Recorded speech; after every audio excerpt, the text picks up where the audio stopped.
올 한 해 우리 지역의 주요 이슈들을 돌아보는 순서입니다. 오늘은 김인정 기자와 함께 정치 행정 분야를 살펴보겠습니다. 네, 올해는 광주시 민선 7기가 새로 들어서면서 여러 가지 이슈가 많았죠. 네, 민선 6기부터 이어져 온 해묵은 과제들을 정리하겠다는 게 이용석 광주시장의 포부였는데 그러다 보니 취임 초기부터 이슈가 많았습니다. 네, 그중에서도 광주형 일자리는 전국적인 주목을 받았잖아요. 왜 이렇게 관심이 뜨거웠던 거죠? 먼저 광주형 일자리를 제일 쉽게 설명을 하자면요. 보통 업계에서 받는 임금보다 낮은 임금을 받기로 노사가 약속을 하고 일자리를 만들겠다는 모델입니다. 노사뿐 아니라 시민사회와 지방정부까지 나서서 중재하고 타협해서 광주에서 일자리를 한번 만들어보자라는 아이디어입니다. 그 첫 프로젝트로 시도가 됐던 게 현대자동차와 광주시가 합작법인을 만들어 일자리 12,000개를 만들자는 계획입니다. 고용 없는 성장이나 고비용 저효율의 문제, 그리고 공장 해외 이전 같은 제조업의 위기를 타개하는 방책으로 주목을 받았고요. 더구나 정부와 여당이 광주형 일자리 모델을 전국으로 확산시키려 하고 있어 전국적으로도 관심이 높았습니다. 네, 일자리를 만들자는 거니까 사실 지지를 많이 끌어낼 수 있는 정책인데도 노동계에서 반대가 거셌어요. 네, 정확하게는 울산에 공장을 둔 현대자동차 노조, 또 이 노조가 소속된 민주노총은 파업까지 불사하면서 반발했습니다. 광주형 일자리가 울산에 있는 기존 일자리, 또 임금을 위협할 수 있다고 봤기 때문입니다. 노동계의 한 축인 한국노총 광주본부가 광주시와 원탁회의를 어렵사리 구성해 협상에 참여하기는 했는데요. 이마저도 쉽진 않았습니다. 회사가 생긴 뒤에 임단협을 유예한다는 조항에서 현대차와 한국노총의 생각이 매우 달랐고 이달 초 타결 직전까지 갔던 협상이 조인식 직전에 취소가 됐죠.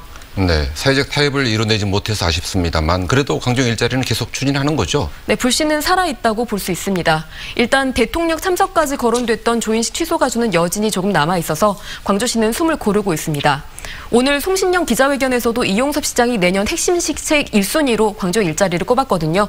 조만간 새로운 소식이 들릴 가능성이 있습니다. 네, 광주형 일자리가 해를 넘기긴 했지만 또 광주에서는 어려운 숙제 하나가 풀렸어요. 네, 도시철도 2호선 문제가 이제 짓느냐 마느냐를 두고 16년 정도 지지부진했었는데 이 문제가 풀렸죠. 네, 결과도 결과지만 문제를 푸는 과정도 주목할 만하죠.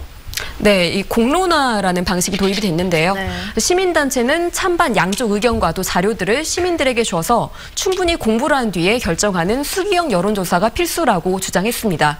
하지만 광주시가 공론화를 받아들여 만일 건설 반대로 결론이 나면 추진하던 정책이 뒤집히는 셈이라 광주시가 공론화를 받아들이고 추진하는 과정에서는 다소 진통이 있었습니다.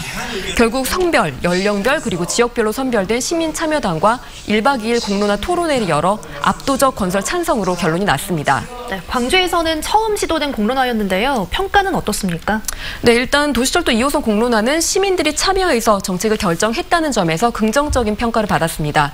소수 의견을 존중하고 찬반 양측이 결과를 수용하는 모습도 박수받을 만했습니다. 광주시는 이번 공론화에 대해 생활민주주의의 새로운 이정표를 세웠다고 자체 평가하기도 했습니다. 네, 도시철도 문제는 잘 풀렸지만 최근엔 민간공원 특례 사업 문제로 광주시가 꽤 시끄럽던데 이건 왜 그렇습니까? 네, 일단 이건 난개발을 막기 위해 광주시에 공원을 만들어주는 대신 일부 부지를 개발할 수 있도록 하는 이 특례 사업. 이게 건설사들 사이에 경쟁이 굉장히 치열했습니다. 그런데 우선 협상 대상자 선정 과정에서 불공정 논란 또 특혜 논란으로 잡음이 많았습니다.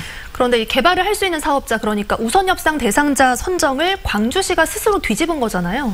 네, 광주시 이야기는 뭐냐면 감사를 한번 해보니까 공무원들이 채점을 잘못해서 우선 협상 대상자가 뒤바뀐 걸로 나왔으니 다시 채점을 해서 맞게 바꿨다는 이야기입니다. 이것만 해도 사실 굉장히 허술하고 이상한데 감사 착수 배경 자체를 놓고도 말이 많았습니다. 기밀 문서인 평가 결과가 외부로 유출돼 채점이 잘못됐다는 이의 제기가 탈락 건설사로부터 나온 것도 이상한데 결국 우선 협상 대상자가 실제로 바뀌면서 특정 업체를 위한 맞춤형 감사였다는 의혹이 일게 된 건데요.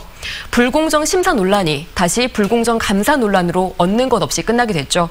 광주시는 행정신뢰에 타격을 입었고 경찰 수사까지 필요해 보이는 상황입니다. 네, 지금까지 김인정 기자였습니다. 수고했습니다.